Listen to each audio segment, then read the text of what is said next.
Hi WashiGang Crew, this is WashiGang staff member Emily here. You might know me from our Instagram stories where I'm often posting, and I also run all of our WashiGang social media, and I write our blogs and design the freebie washi tapes, and I sometimes help pack your orders. When I'm not at WashiGang, I'm pretty creative. I really like illustration and sketching and drawing. And so I do a lot of drawing in my Archer and Olive bullet journal and in my Mossery sketchbook. And so I thought I might show you my favourite brush pens and what I like using them for. So these are my top 7 favourite brush pens. The Fudenosuke soft tip brush pen has a soft and flexible brush tip and uses a water-based pigment, black ink. I really like the soft brush tip and how it allows you to create a variety of line thicknesses and textures just by changing the pressure and angle of the pen. This makes this pen great for calligraphy, hand lettering, art drawings, sketching. I just love doodling with it as well. It's one of my favourite pens to draw and sketch with, and due to the soft tip brush, I find myself able to create more free and abstract lines, different textures, fine details, and thick, bolder lines for sketching and creating illustrations. One thing I would mention is that due to the soft tip, it can take some more practice to gain control of the lines and use the pen in a way that you want to. This is actually what I enjoy about using it for sketching, is because there is less control. I find myself creating more interesting imperfections and shapes that I might not have drawn if it was more controlled, and I actually like that for my drawing. But I can use it in a more controlled way if I want to create a thicker line or a thinner line. You just have a lot of variety with this pen, and I really enjoy it. I also have noticed that you can colour over it with different pens. So I often use it as a base pen for drawing illustrations, and then I'll colour over it with maybe some Tombow brush pens or my Dingbats Ato pens. And the ink is fairly quick drying as well. And I find that it doesn't smudge when I'm colouring over it, which is awesome for illustrating and doodling.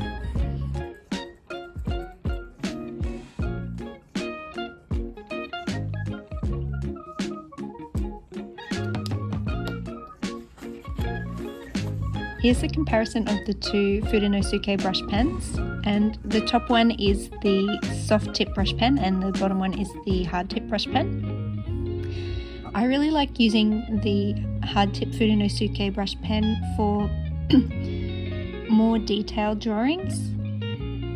The firmer brush tip makes it a lot easier to control the brush pen compared to the soft tip brush pen. And so this pen I find is better for creating more details and more controlled outlines.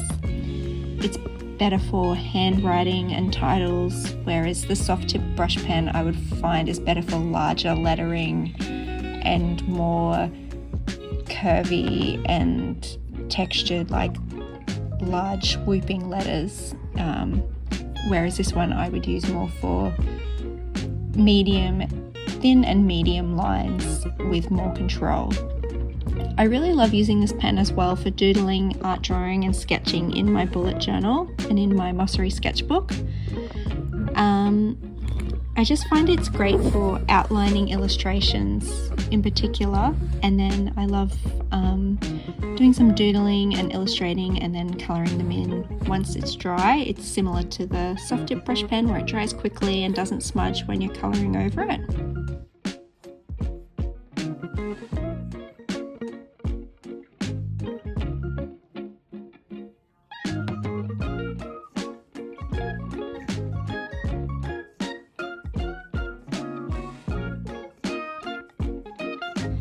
The Dingbats Atopen, or art pen, has a fine liner and brush tip, and they're made from an environmentally conscious water-based pigment ink that allows you to make fade-proof, acid-free creations that are archival quality.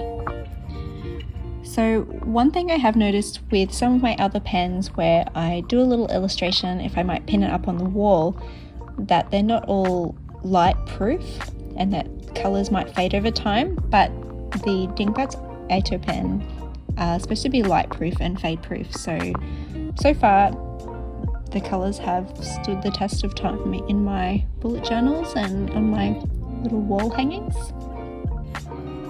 The ink is also supposed to be smudge free, so I often do illustrations with the fine tip end and then might colour them in with the brush tip afterwards. In retrospect, after filming this, I realised that this pen is actually a little bit on the out, and it's because it's a pen that I use all the time. I use them on colouring pages, I use them all the time, so you can see this one's actually just starting to come to the end of its life, but it has had a very long life and I highly rate these pens. They're my favourite.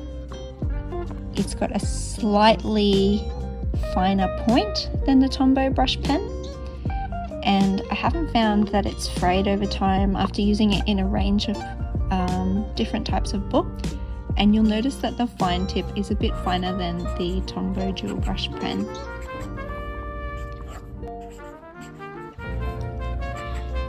The Tombow Dual brush pen has a strong but flexible brush tip, which means that it will keep its shape after use, and it makes them great pens for beginners as well. I find that the Tombow Dual brush pen has a really great ink flow for colouring large areas, so they're great for colouring in hand lettering because they flow so smoothly, and also just for colouring in and doodling. Tombow Dual brush pens are water-based, acid-free and non-toxic. And because they're water-based, it means you can blend them together easily, and they can also be used with water brushes and blenders to create a watercolour effect. I think the best thing about Tombow Dual brush pens is just the wide range of colours that they come in.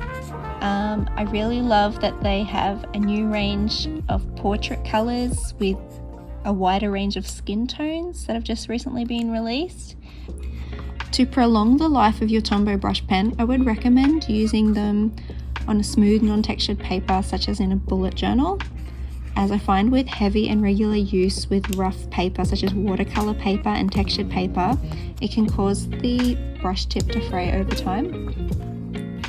Mildliner brush pens are my favourite for bullet journaling and planning, and this is because the Mildliner brush pens contain a slightly translucent pigment-based ink that is water resistant and acid free and is excellent for layering and highlighting over pens, and this means that it doesn't bleed through the page and has minimal shadowing.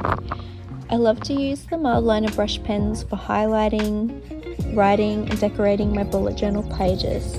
The fine tip is also an enjoyable marker to write with in your bullet journal. I use it a lot for headings and underlining things, and a little bit for drawing as well.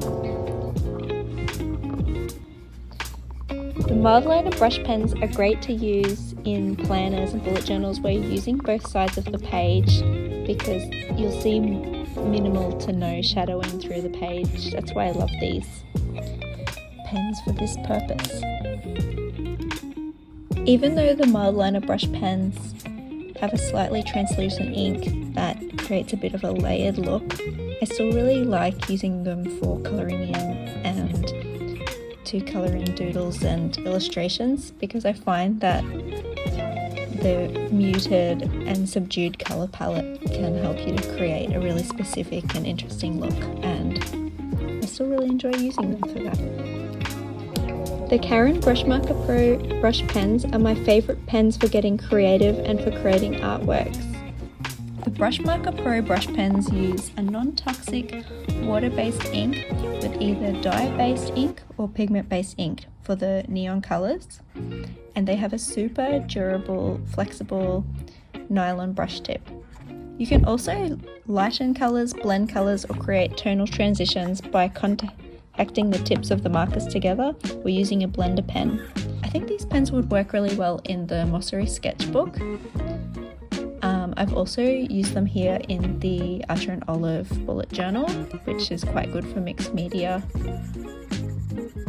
The Karin Brushmarker Pro brush pens also come in a Deco Brush metallic range, which I've had a little test of here too.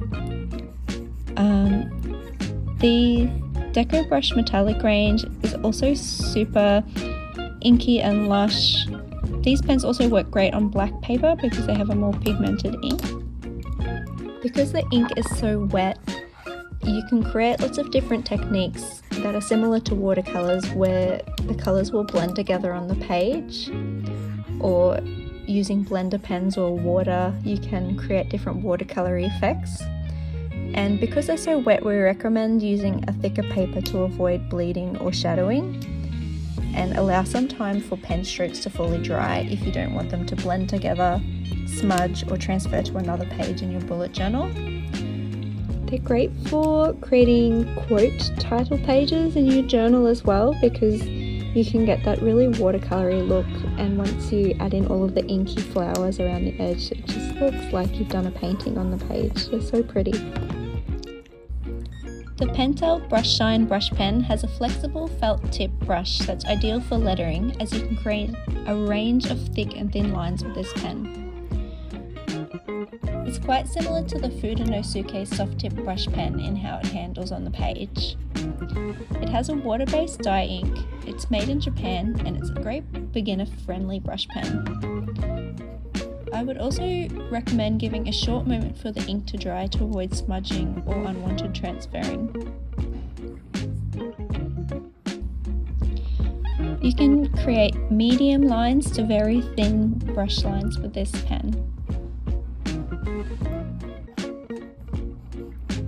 Because the Pentel Brush Shine pen is great for hand lettering, I love to use it for creating titles in my bullet journal. You can also create such fine lines with this brush pen. It's my go-to for fine details and fine lettering.